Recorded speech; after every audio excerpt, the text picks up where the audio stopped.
Après 5 ans que j'ai vécu entre l'Afrique du Sud et le Mozambique, j'ai décidé enfin de quitter le pays pendant un certain moment et de me concentrer en monk mode. Le monk mode est un système inspiré des moines bouddhistes où le moine s'éloignait généralement dans une grotte et se concentrait pendant de très longues périodes en faisant la méditation. Vous comprenez que le monk mode c'est tout juste un moment où on se concentre sur un projet ou sur plusieurs objectifs à la fois. Au moment où j'avais publié cette vidéo où je parle de l'importance de se concentrer pour avoir les meilleurs résultats en trading, moi-même, j'étais directement en monk mode. Et voici comment ressemblait ma routine. Je me lève souvent à 6h, 7h, 8h, voire même 10h. Cela dépendait de l'heure, de l'état dans lequel je suis allé au lit et surtout des activités que je vais faire les jours d'après. Après le lit, je passe directement en salle de bain, quelques minutes de brossage des dents. Après les salles de bain, j'attaque directement avec l'entraînement.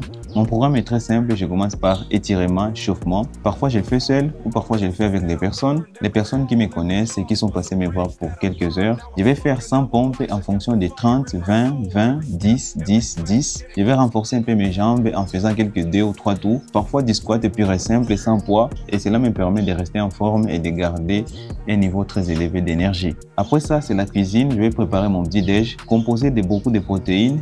Vous devez savoir que de nature, je suis une personne très maigre et manger beaucoup de protéines, c'est quelque chose qui m'est conseillé. Ce qui compense les calories dépensées pendant ma séance d'entraînement. Après ça, je me mets au travail. Je vais commencer par analyser, répondre aux questions de mes étudiants, regarder les analyses des étudiants qui sont partagées dans notre groupe d'accompagnement. S'il y a des suggestions à faire, je les fais directement. Ensuite, j'analyse à mon tour et je partage aussi avec les membres de la communauté. Après ça, je vais discuter avec l'équipe qui travaille avec moi pour les tournages de vidéos, organisation des vidéos, organisation des réunions, gestion des plateformes de formation, les autres plateformes, les réseaux sociaux et consorts. Je vais regarder s'il y a quelque chose qui demande mon attention pour résoudre directement et je vais encore revenir sur mes graphes. Après ça, c'est généralement midi, je vais sortir pour aller manger à l'extérieur. Bien sûr, je suis en monk mode, mais je mangeais trop souvent à l'extérieur parce que je voulais profiter de connaître la culture des gens parce que je me trouve dans un pays nouveau. Pour ça, un petit moment au restaurant, quelques discussions. Les soirs, c'est le temps du coaching en privé. Là, j'aurai les personnes qui ont payé pour les coachings one-one.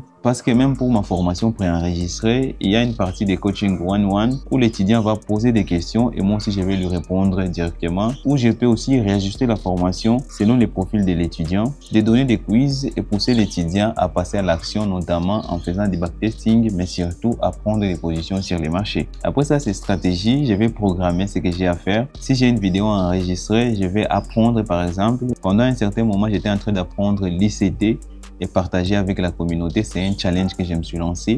Je peux alors apprendre, planifier et préparer une vidéo que je vais partager avec la communauté. Après ça, c'est l'écriture. Je suis en train d'écrire un livre pour la première fois. J'ai toujours l'habitude d'écrire. Cette fois-ci, je me suis lancé un projet d'écrire un livre au complet et je vais vous parler ça dans la partie résultats. Normalement, s'il me reste quelques moments, je peux répondre aux messages, voire même regarder un film. Ça m'arrivait des fois les week-ends de regarder un film. Et cette routine, je la tenais du lundi au vendredi. Samedi, j'avais des séances de backtesting et dimanche aussi, backtesting et préparation de la semaine à venir. Alors, quels sont les objectifs que je me suis fixé au début et surtout, quels sont les résultats que j'avais obtenus? Il n'y a pas de monk mode sans objectif. Sinon, ça devient tout à fait inutile. Personnellement, j'avais plusieurs objectifs. Le tout premier objectif, c'est me focaliser sur mon trading en améliorant mes stratégies et aussi en développant des nouvelles et au moment aussi de backtester massivement pour avoir des données statistiques précises. Objectif financier, je n'en avais pas, mais à cause de cette période de monk mode où je suis dans l'isolement, j'ai fini par économiser un certain résultat. Le deuxième objectif était l'écriture de mon livre. Je l'avais surestimé la période. Je pensais que je pouvais écrire un livre dans une période de 6 mois. Parce que mon monk mode a duré 6 mois, la période de mon visa, parce que j'avais obtenu un visa de 90 jours, que j'avais renouvelé encore un autre 90 jours. Et après, j'étais obligé de quitter le pays, tant que j'ai profité pour aller visiter ma famille en République démocratique du Congo et revenir après avec un nouveau visa. Troisième objectif, c'est créer une nouvelle version de la formation, un peu plus chère, qui va remplacer la version actuelle. Et pour terminer, le quatrième objectif, c'est créer une chaîne secondaire où je vais commencer à poster les vidéos d'apprentissage du trading.